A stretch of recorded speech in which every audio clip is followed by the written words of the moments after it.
Welcome to episode 18 of the No Bullshit Property Podcast, brought to you by Cert Property. I'm Paul. And I'm Howard. And today we'll be talking to Rebecca Coley. However, before we get started with this episode, just a quick reminder to check out certproperty.co.uk, where you can find the latest UK property news, downloadable industry guides, and much more to help you on your investment journey. So before we get started and introduce you to Rebecca, as normal, we'll go through the latest property news. So what's been happening in November, Howard? Well, I think the big one is the autumn budget statement, and some of the things coming out of that are very relevant for our topic of conversation today. Reforms to the planning system were announced with a idea of basically making applications free if they are not processed in a particular time period, with an extra charge for having them guaranteed to be processed within that time period. And planning is obviously what we're going to talk about today, and the system, as we'll hear, is something that is in need of reform. And I suppose this is a positive step in the right direction if it actually turns out to be as it's presented to be, because there's been lots of talks of reforms along the way, along the years. So we'll see. Yeah, so that's a big one. Another little bit of interesting news I saw this month was that there was a surge in investment from China into overseas property, which is interesting because probably 5, 6, 7 years ago, the Manchester market, there was a lot of talk about Chinese investors investing into the city and pricing people out of the apartments in the city. And actually, it was a bit of a myth from our experience. It wasn't really investment from mainland China. It was the Far East. But interesting to hear that now some of the capital control restrictions have been lifted out in China. There is actually a surge in investment, so we'll see how much of that filters through into the Northwest property market. Interesting. Well, news from Savills this week talks about the boost in the build-to-rent sector outside London. Now, we've talked a lot on this podcast about regional rent increases, especially so in Manchester, that has rents rising at the highest rate than anywhere else in the country. The Savills research tells us that the regional cities are seeing a 16% year-on-year spike in the number of build-to-rent homes being built in this last quarter. There's 3,339 new starts, and that compares with just 434 in London. So certainly investors have very much led to cities outside London. Yeah, well, let's proceed to introduce our guest today. So welcoming today Rebecca Coley, who's Head of Planning and Development at Trafford Council. So thank you for joining us, Rebecca. Thank you for having me. It's a pleasure. So I think it'd be great to start off with knowing a bit about yourself and your background and your journey, your career that's led you to your current role. Yeah, sure. I've always worked on the development management side of planning. I started off doing house extensions in Cheshire for Congleton for a few years. Then I went to Trafford and did some fairly big schemes, some of which were built, some of which weren't, because the recession happened almost as soon as I was there. And then went to Rochdale, where I moved into planning management, and then back to Trafford again. I've always wanted to be a head of planning since about the third day of my job at Congleton, when I thought, you know what, I don't want to be doing that. I want to be doing what that person is doing in the room. And I thought, right, you can be head of planning by 45, and I did it at 36. So excellent. Quite pleased with that. I've also always wanted to be a planner from as far as I can remember as well, since my work experience in year 10. So it's really a vocation and a passion for me. And something. Wow. What was the work experience? The work experience was 3 days at Birmingham City Council, where they actually let me write a delegated report. I still don't quite understand why they do that. but it was a real sort of, rather than just kind of sitting next to something, they actually let me loose on doing some stuff, and it felt like it was a job that I would like. And yeah, it is and it was. Yeah. Amazing. Yeah, I mean that's a question we'll come back to later. You said there about it's been a passion for a long time, and I think one of the challenges for planning as a profession is getting new people into it. So something we'll talk about later. But good to hear that you've had a passion for it from day one. And I guess having that passion to become head of planning, obviously clearly wanted to lead and set policy and set direction of things. So what are Trafford's top housing commitments and the policies and things that you're leading? Affordability is a huge issue for us. We've actually just this week published our latest housing needs assessment, and that shows that around 70% of our need is for affordable housing. Now, the market is never going to deliver that. We know that. You can't set a 70% affordable housing policy. So there's got to be other ways of bringing that need forward, getting that delivery through other mechanisms, but also getting as much as we can through the planning process. So that's something that the administration have always been very keen for us to push, is to get as much affordable housing as possible on site, particularly, and also address the issues in the south where the affordability gap is the greatest. We have the greatest affordability gap in Greater Manchester. It's 8 times income in Trafford, which makes things very difficult for people to get on the housing ladder. Another thing that we're pushing on the housing side at the moment is design and quality, bringing space standards in. Space standards come into with the Places for Everyone. We've got them in our design code. We've got in the design code balconies, amenity space.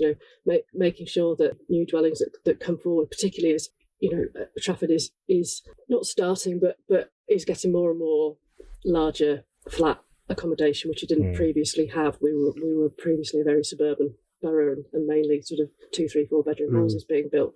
Getting that to the quality that continues reason people want to live in Trafford. The fact that houses are spacious, have got good aspect, good outlook. People come from the schools, and it's really important to the administration to keep those positive things about Trafford going, and have the right standards for housing for everyone, really. And I guess those 2 key priorities are 2 very different directions as well, trying to balance quality of design with delivery of affordable.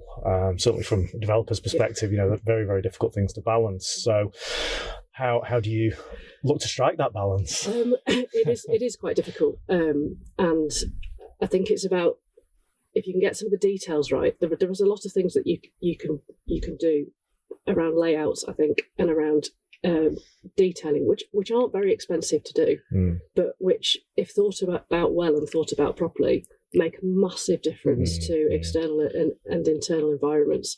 And that's where we're trying to concentrate, and that's where some of the design code is going to make the best of what we've got. And the RPs are responding well. We have granted a couple of 100% affordable housing schemes at committee in the last 6 months or so, both of which we're very pleased with the outcomes we've had for the package as a whole, and which we would say were design code compliant. So it is and can be done.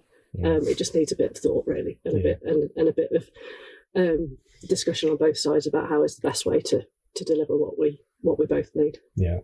You made an interesting comment at the event we spoke at, which was something that gave me a whole new perspective when going and looking at land that's available, brownfield sites, and I can't remember exactly word for word, but the comment was along the lines of, we'd rather have the right scheme delivered than just see something delivered, and that being the right design, like I say, internally and externally. And it gave me a real pause for thought, because often, again, speaking of the developer's hat on, you look at a piece of land and you're like, surely the council want to see something delivered here, and actually your approach is right. You want to have something delivered that's right for the housing need, for the borough, aesthetically to fit in with the urban grain. So it gave me a real different perspective to hear that, and I imagine it's a challenging position to be in, to balance that, like you say, with the delivery of housing that the borough needs. Absolutely, but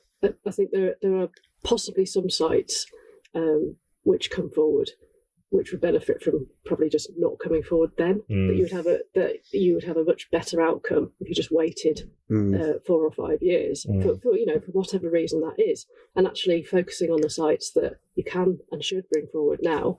It can often be a better overall, because otherwise, you see that people have got multiple sites and trying to push them all. I think, well, actually, if you just did that one's fine, you're going to get somewhere with that, and then did that one, then you'd end up with better outcomes all round. Because, okay, a site might be vacant for 5 years, but that building's then there for what, 40, 100, 200 years? Yeah. So getting the it longer right. term impact is something that we want to look to. Yeah, and that's something that I've seen Trafford do quite well. Obviously, we've been developing the borough for 5 years, something like that, 6 years now, and specifically within what's now the Civic Quarter. And I guess it goes back to the point you made before, the challenges of being a very suburban borough and then suddenly having all of this interest in high density, more urban typology of development, and almost having to play catch up to sort of get up to speed with how you want that to look before the market moves ahead of you. And something that, from my point of view, done well with the Civic Quarter area action plan.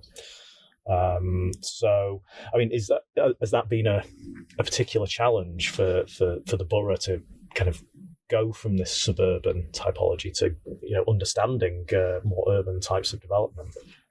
Absolutely, it's been a mind and a sort of total culture shift for a lot of the team who've been there a long time. Have done big sort of suburban layouts to be doing this more high density stuff, and they've all risen to the challenge. But equally, the Civic Quarter Area Action Plan was thinking, well, we're having all this stuff coming forward. We want to deliver and can deliver huge numbers of units in the Civic Quarter, but we want it to be done right. And it started as an SPD, but ended up as a development plan. And the examination was a really positive experience, because the inspector knew exactly what we were trying to do. The developers in the room did as well. So it was really constructive, and it became a much better plan with everybody's input. But now there's that set of really clear parameters. This area can come forward. You've got up to 4,000 units, but do it well, do it right, do it in accordance with the plan, and get on with it, because the infrastructure is there, pretty much in terms of transport and roads. It needs some other infrastructure. We've dealt with that as well, but it's in a really accessible location, so we should be making the most of it. And your schemes in the Civic Quarter, I understand, have all gone really well. Yeah, exactly.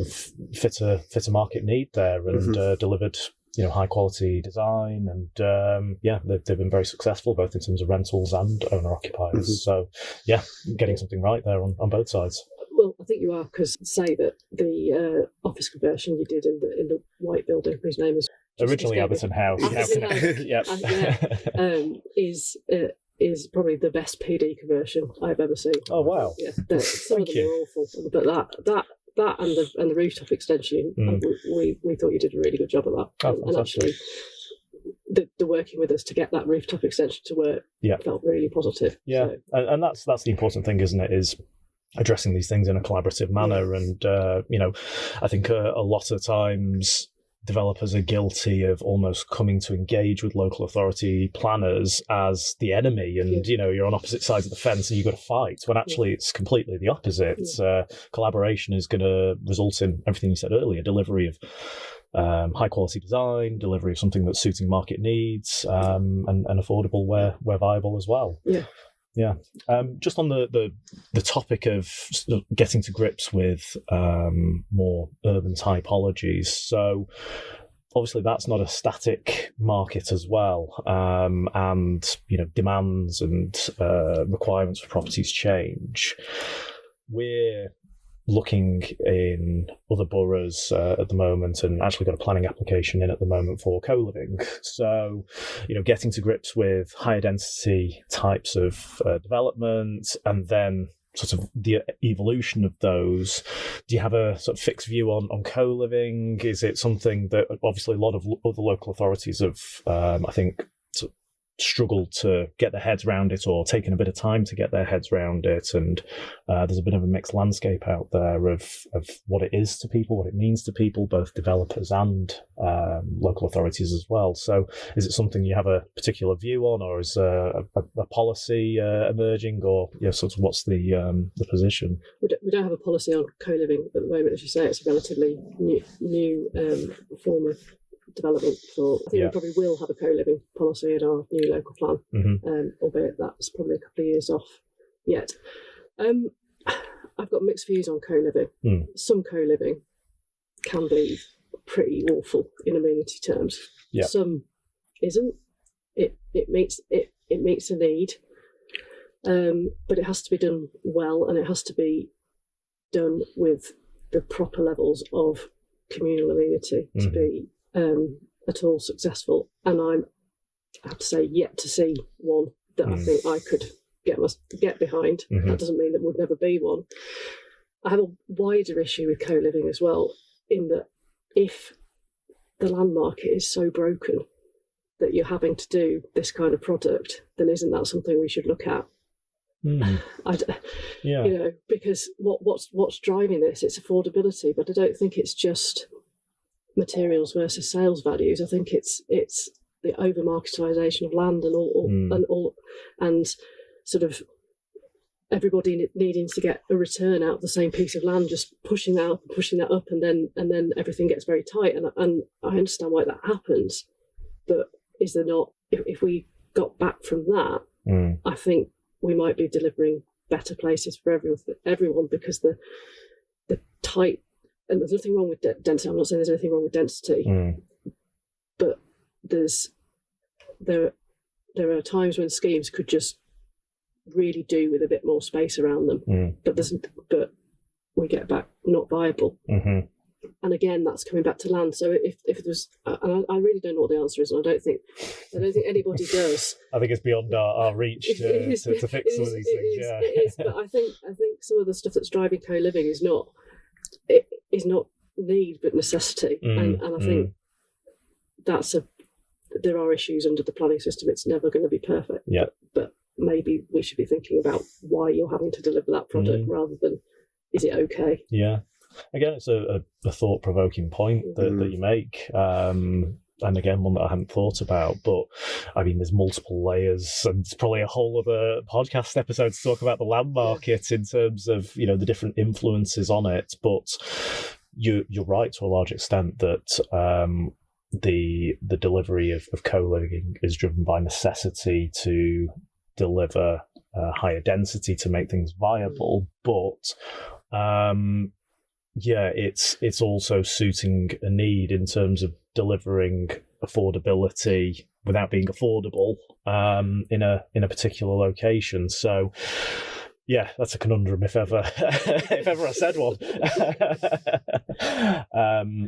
But interesting in terms of your perspective on co-living, and it's something that, like I say, with our engagement elsewhere, we're kind of trying to learn the boundaries of what works and what's acceptable to other local authorities, because I think it's something that, as I say, everyone's got a different perspective on. Some people see it as almost like cluster flats, like student accommodation with shared kitchens. Our view's slightly different. It's your own front door, your own living space, your own kitchen, but still a smaller unit than what resi would be, but with extensive amenities. But I think there does need to be that kind of, from developer perspective, some parameters to kind of know where we're working within, because it's all quite vague at the moment, but it will come over time. So actually, this comes from, I actually did a public consultation for co-living. So the public consultation process, I'm quite interested in how much emphasis is on that and how it influences the process. I suppose there's three elements to this. You've got consultation carried out by developers before they put planning applications in. You've got statutory consultation carried out by local authorities during the application process, and then you've got the whole other realm of consultation on local plans and all that sort of thing. And they all have different aims and different outcomes and do different things.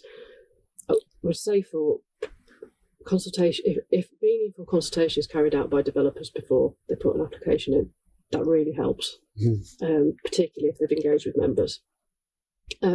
Because what that can do sometimes is to reduce the issues and understand what the community's concerns are and what they would like to see addressed. And I think there's a real role, which I think could be done better by many, of selling the benefits of the development, but not.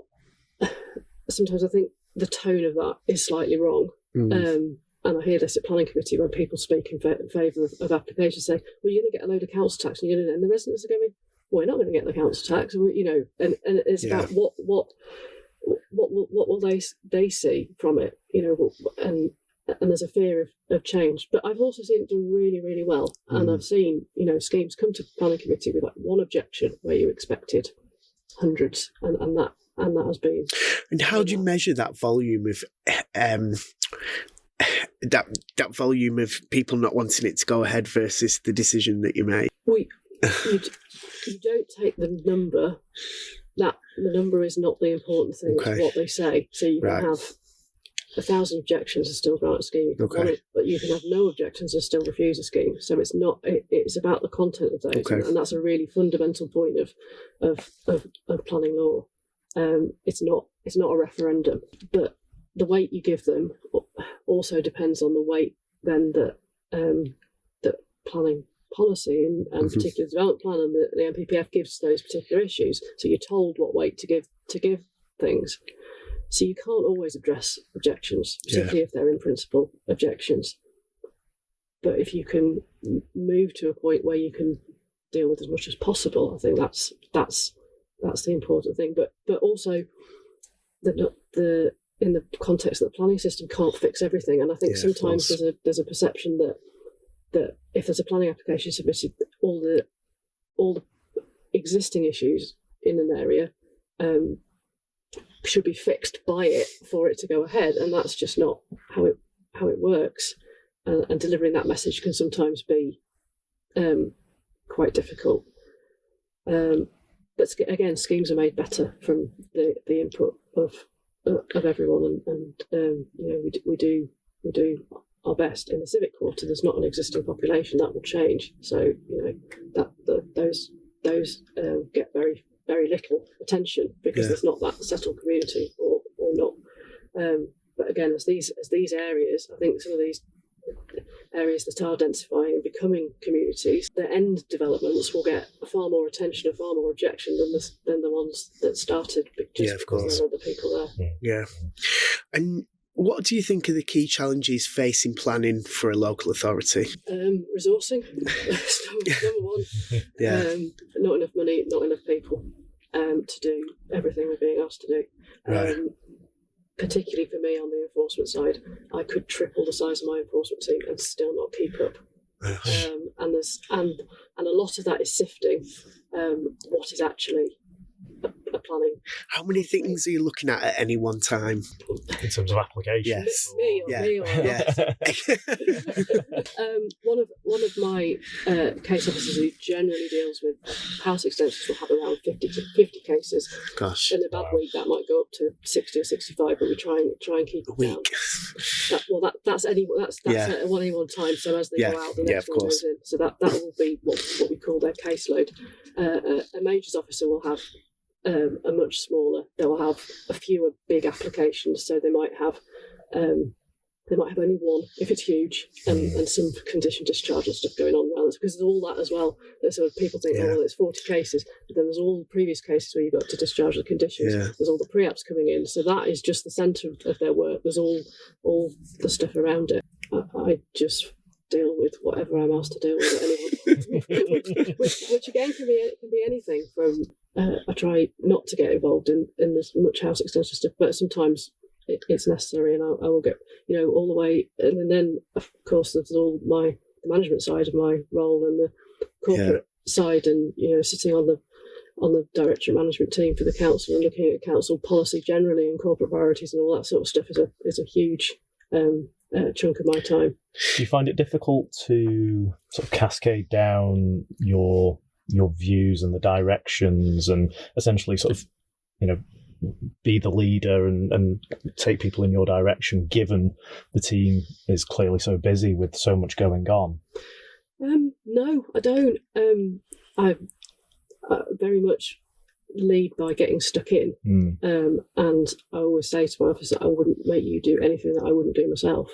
And I just, and if there's something's busy or needs some help, we've got a public inquiry on this week, and a note needed to be written for the inspector.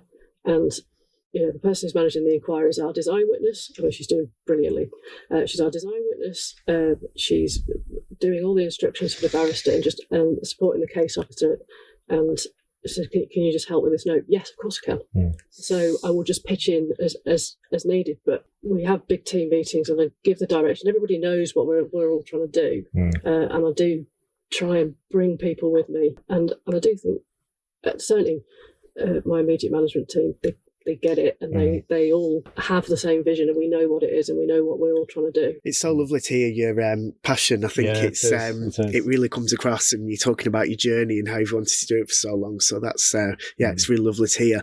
Is there something that you particularly is one of your most proudest moments in what you've done? God, that's like an interview question. There's lots of them. I like winning appeals, particularly if there's been a public inquiry, because it is such hard work. So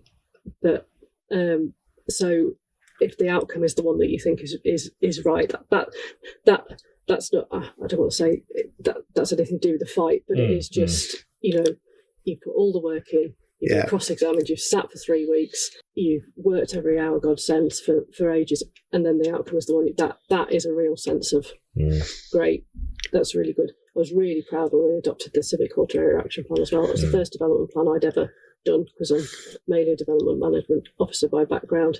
Getting this job, just so many. Getting the design code funding as well. Yeah, there was, and we do, and I try and make sure we do celebrate those things. Yeah. And everybody gets the recognition for the hard work that they do. Right. So going back to what we discussed earlier, how do we get a younger, diverse team into planning? And you were saying that resource is an issue. So what do you think needs to be done going forward? I think, I don't know, how do you get kids into it? My children hate it.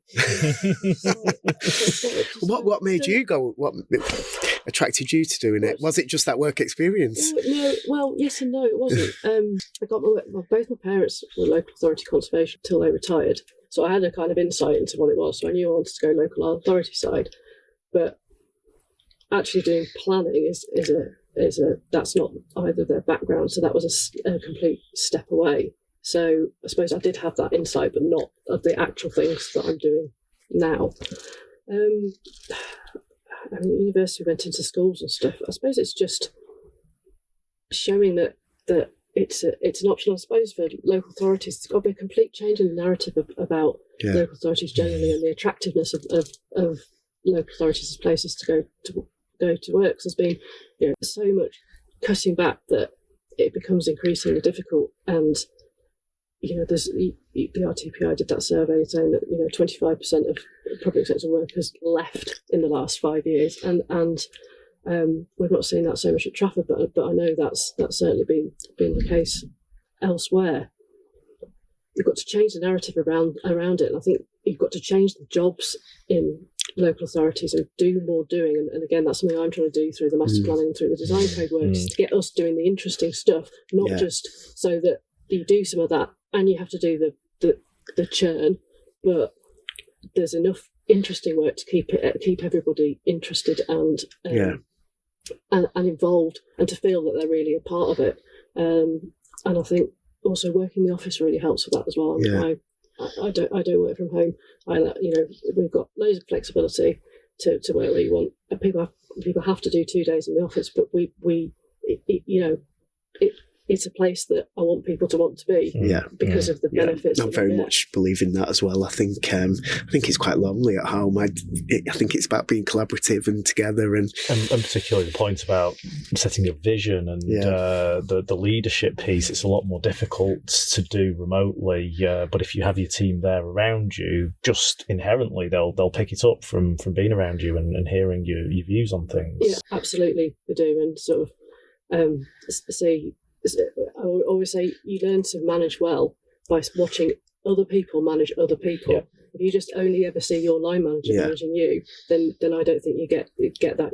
Everything I've learned about good management is I've not got any kind of management qualification, but I've seen a lot of really good managers in action and thought, I'll have a piece of that. See why that works. I think it's a really valuable point though about work experience, because gosh, when I was at school, your work experience was something you looked forward to for years, didn't you? It was like your last year of school, you did this work experience. Where was yours? I did it at a newspaper. I did it at Lancashire Life magazine. Did you? I wanted to be a journalist. So did I. I didn't quite get into that, but I did write some property news at some point.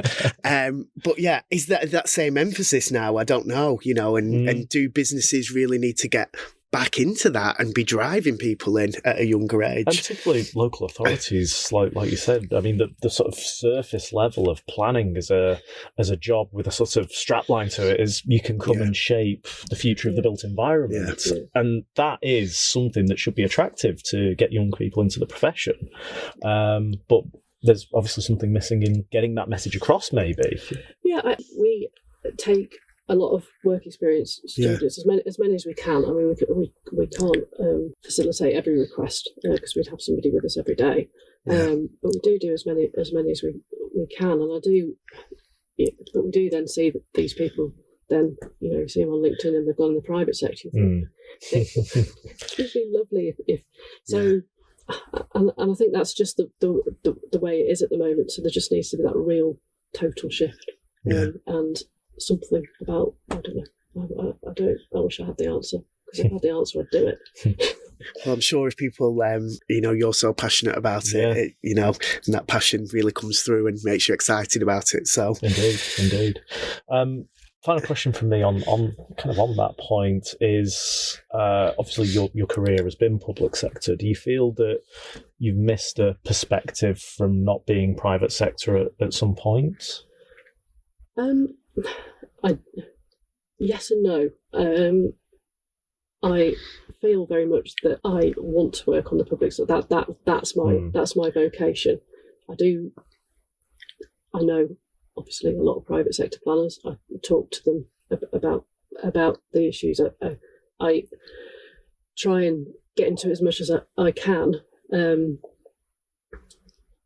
Whether a couple of years in a consultancy would have helped with that, I don't know, because I've not done it.